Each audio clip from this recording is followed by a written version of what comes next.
సుమన్ టీవీలో మీ business promotions కోసం ఈ కింది నెంబర్ను సంప్రదించగలరు.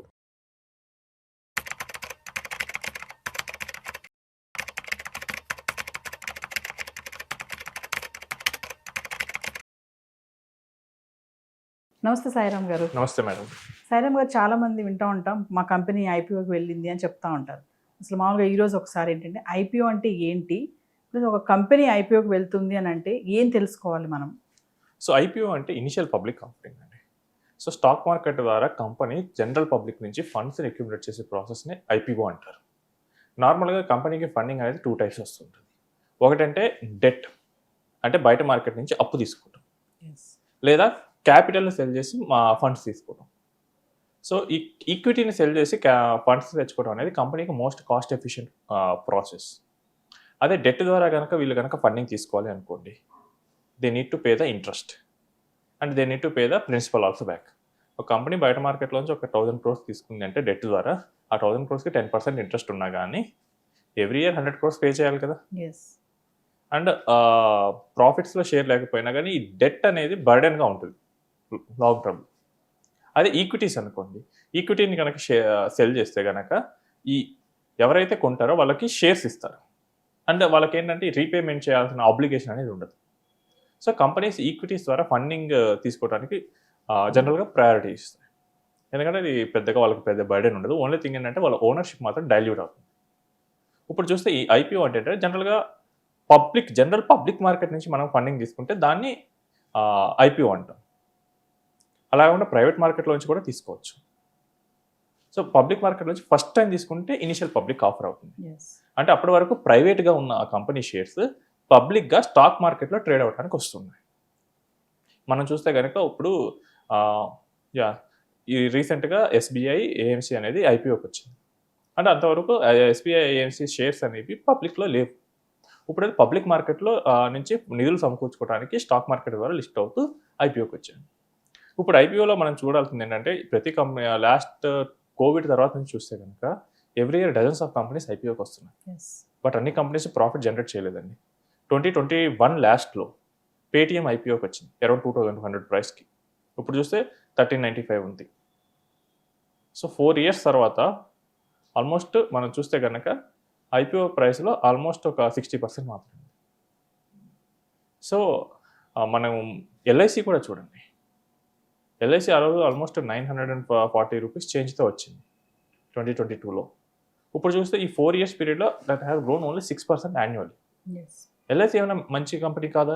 This the number 1 company in insurance sector. But మార్కెట్లో అంత గ్రోత్ అనేది లేదు. సో మనం ఐపీఓకి వచ్చేటప్పుడు ఏంటంటే మనం మెయిన్గా కంపెనీ యొక్క ఫండమెంటల్స్ని బాగా అనలైజ్ చేయాలి. ఒక కంపెనీని నేను ఐపీఓలో ఇన్వెస్ట్ చేయాలి వద్దా అంటే కంపెనీ యొక్క ఫండమెంటల్స్ మనకు తెలియాలి. ఇక్కడ మనం టెక్నికల్ అనాలిసిస్ చేయలేము, ఎందుకంటే టెక్నికల్ అనాలిసిస్ చేయాలంటే ఆ చార్ట్స్ డేటా కావాలి. మార్కెట్లో అవైలబుల్ ఇన్ఫర్మేషన్ ఉండదు, ఎందుకంటే అది ప్రైవేట్గా ఉంటుంది కదా.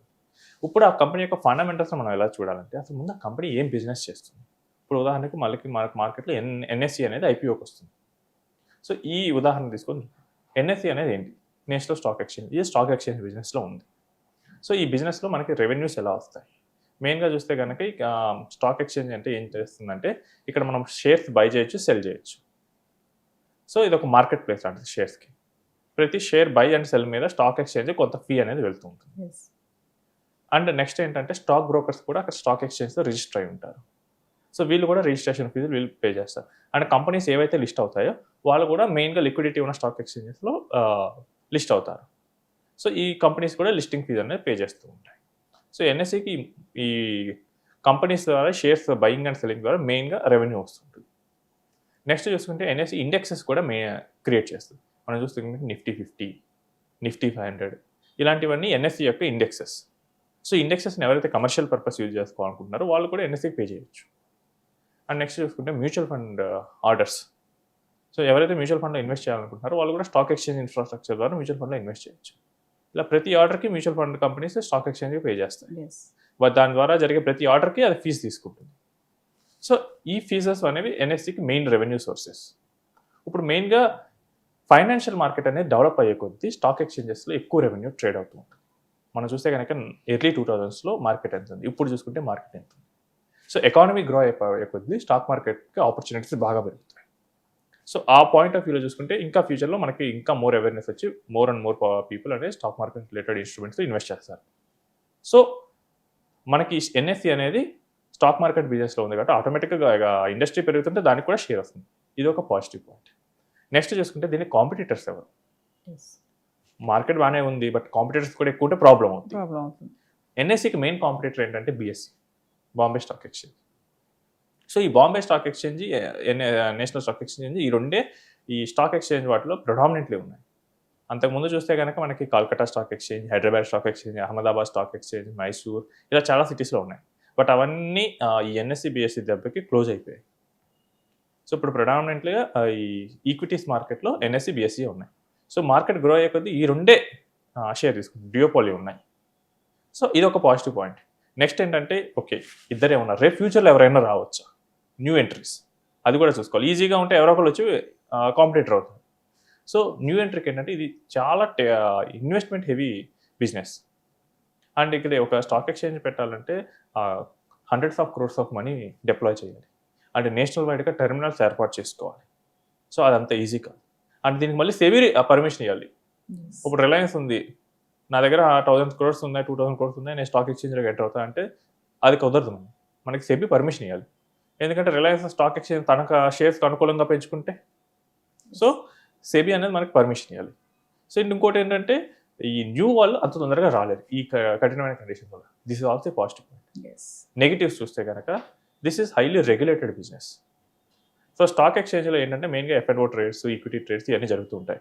రేపు కనుక గవర్నమెంట్ కనుక మనకి ఈ వీటి మీద ట్యాక్సేషన్, ఈ ఎఫ్ఎన్ఓస్ వీటి మీద ట్యాక్సేషన్ ఇంకా పెంచింది అనుకోండి. సో జనాలు ఏంటంటే అంత అట్రాక్టివ్గా ట్రేడ్స్ చేయరు. అప్పుడు ట్రేడ్స్ చేయకపోతే వాల్యూమ్ తగ్గుతుంది. వాల్యూమ్ తగ్గితే బిజినెస్ డౌన్ అవుతుంది. ఇది ఒక నెగిటివ్. అండ్ ఇంకోటి ఏంటంటే ఈ ఇన్స్టిట్యూషన్స్ ఉన్నాయి, వీళ్ళు కూడా బార్గెన్ అనేది ఎక్కువ చేస్తారు. మేము ఇంత పెద్దగా ట్రేడ్ చేస్తున్నాం, మాకు ఇవ్వచ్చు కదా, ఈ ఆప్షన్ ఉంటుంది. ఇంకోటి ఏంటంటే ఇది కంప్లీట్లీ రెగ్యులేటెడ్ బై సెబీ. సెబీకి స్టాక్ ఎక్స్చేంజ్ మీరు బిజినెస్ షట్ డౌన్ చేయమనే పవర్ కూడా ఉంది. ఒకవేళ వీళ్ళు కరెక్ట్గా కంప్లైంట్స్ ఫాలో అవ్వట్లేదు, SEBI can ask stock exchange to close its business. So కంప్లీట్గా రెగ్యులేటర్ మీద డిపెండ్ అయింది. ఇది ఒక నెగిటివ్ పాయింట్. బట్ మనం లాంగ్ టర్మ్లో మనకి గ్రోత్ అనేది ఎక్కువగా ఉంది. సో ఈ కంపెనీలో మనం ఇన్వెస్ట్ చేస్తే లాంగ్ టర్మ్లో మనకి క్యాపిటల్ గ్రో అయ్యే అవకాశాలు ఉన్నాయి. ఇలా మనం అనలైజ్ చేసుకోవాలి. అనలైజ్ చేసుకున్న తర్వాత ఓకే నేను అనుకున్న రేటుకి ఇది పెరుగుద్దా లేదా అనుకుంటే వీ కెన్ ఇన్వెస్ట్. నెక్స్ట్ మనం చూసుకుంటే కనుక చాలామంది ఐపీఓస్లో ఇన్వెస్ట్ చేసిన అలాట్మెంట్ అనేది జరిగింది. ఐపీఓలో మనం లాట్స్లో ఇన్వెస్ట్ చేస్తాం. ఒక లాట్ అనేది సుమారుగా 15,000 రూపీస్ లోపే ఉండాలి.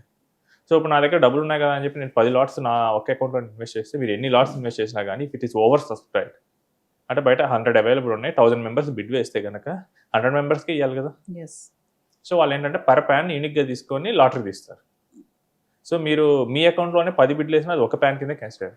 Better invest on your family members names. మీరు 10 మీ అకౌంట్లోనే వేసుకున్న కన్నా డిఫరెంట్ ప్యాన్స్ మీద ఇన్వెస్ట్ చేస్తే కనుక మీకు ఐపీఓ అలాట్ అయ్యే ఛాన్సెస్ చాలా ఎక్కువ ఉన్నాయి. అండ్ నెక్స్ట్ చూస్తే కనుక ఈ ఐపీఓలో అలాట్ అయిన తర్వాత మనం లిస్టింగ్ రోజులు మాత్రం అమ్మగలం షేర్స్. సో చాలామంది షేర్స్ని లిస్టింగ్ గెయిన్స్ కోసమే ఇన్వెస్ట్ చేస్తూ ఉంటారు.